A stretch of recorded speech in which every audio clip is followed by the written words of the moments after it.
Don't move that dial. You're tuned into Med School Radio, preparing you for your medical boards.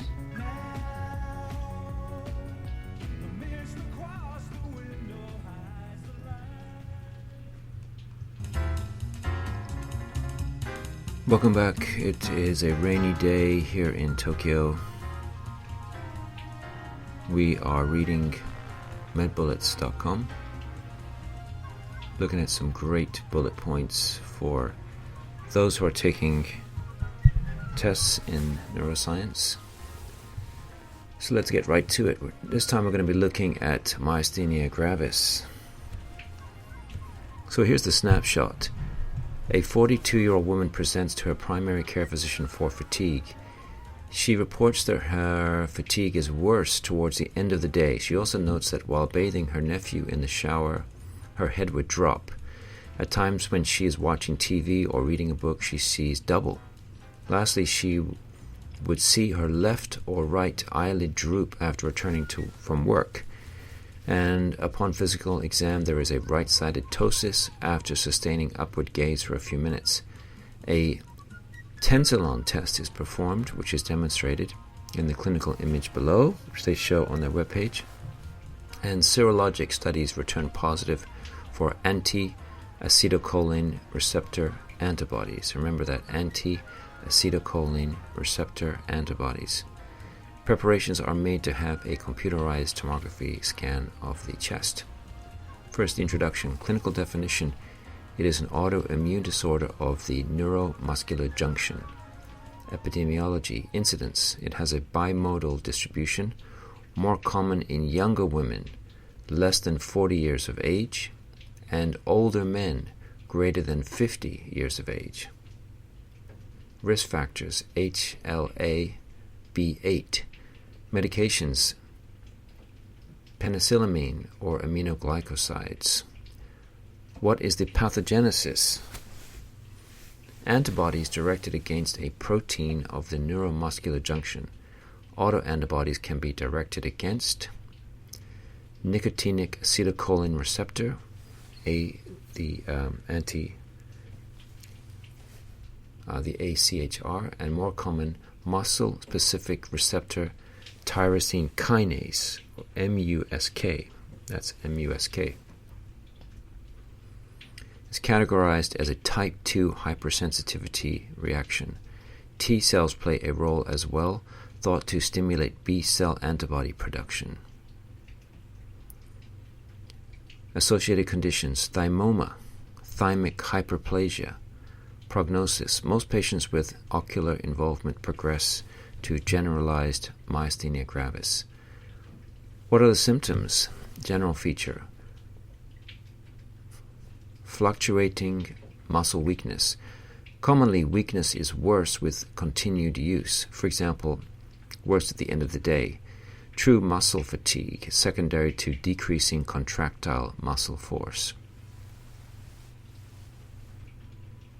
Ocular symptoms. Most common presenting symptoms are ptosis and diplopia. Bulbar symptoms are dysphagia, dysarthria, fatigable chewing, and proximal muscle weakness. Physical exam, ice pack test. Place ice on the patient's ptosis, and then the ptosis will improve. Low temperatures change the kinetics of acetylcholine esterase, decreasing its activity. This increases the amount of acetylcholine in the synaptic cleft. And the edrophonium chloride test. This is the tensilon test, which is only used in patients with ptosis or ophthalmoparesis. This allows for improvement in muscle strength to be observed. Edrophonium is an acetylcholinesterase inhibitor that has a short duration of action. This increases the amount of acetylcholine in the synaptic cleft. Imaging. What imaging could be used? CT, and the indication is to rule out a thymoma. And view is the chest. Okay. Studies, labs, serologic testing for autoantibodies, anti-AChR. Initial laboratory test to confirm the diagnosis, anti-MuSK, and electromyogram, EMG. Decremental decrease in the compound muscle action potential, CMAP. What is the differential? Lambert-Eaton myasthenic syndrome, or LEMS. Differentiating factor, muscle weakness that improves with use. So it's the opposite, right? And autonomic manifestations. Botulism, differentiating factor, poor or impaired pupillary response to light. Thyroid ophthalmopathy. Treatment, medical corticosteroids. Indication, a chronic immunotherapy agent. Drugs. Oral prednisone. Acetylcholinesterase inhibitors. Indication, considered first line for symptomatic management. Drugs. Pyridostigmine.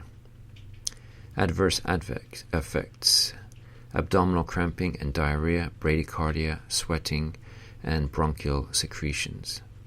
Procedural, intravenous immunoglobulins or plasmapheresis. Indication, rapid immunotherapy for myasthenic gravis, myasthenic crisis.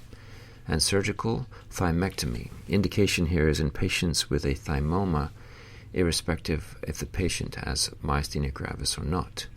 Complications, myasthenic crisis. Here there would be a respiratory weakness secondary to myasthenia gravis. Thanks for tuning in to this on Med School Radio for our summary on myasthenia gravis.